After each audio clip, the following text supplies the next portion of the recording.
A bit of context, I was originally going to cover a different game, but buried in its description there was an AI disclosure for some of the visuals and dialogue.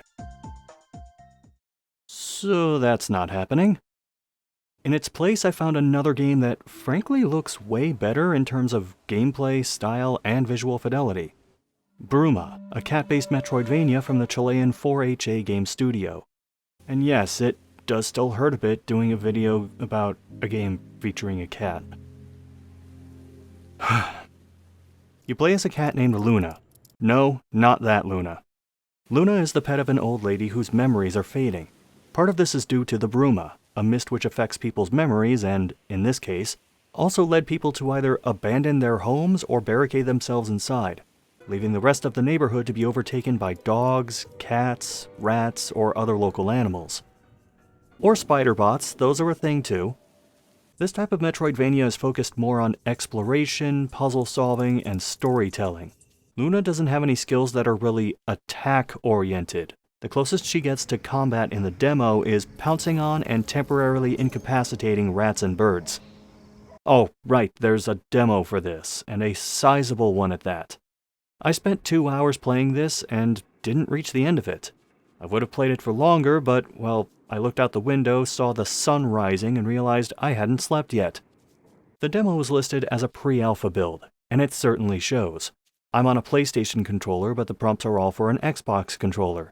Text boxes will either instantly blink out of existence or stay up but have all their text disappear. Camera angles will be slow to change, or parts of the foreground that are supposed to fade out sometimes won't.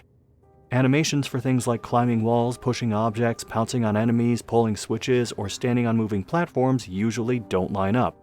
Wall climbing will sometimes break and drop Luna back to the ground. Pouncing on a bird can sometimes lead to Luna doing a mid-air tango with it. And as you might expect from people from a country where English is not the primary language, the English dialogue is pretty stilted and awkward. Look, 4HA, I'm just saying guys, part of my day job involves cleaning up people's written English. Call me. Even so, I wanted to keep playing and exploring. This game's visual style is thanks in large part to their having a talented artist who specializes in watercolor painting.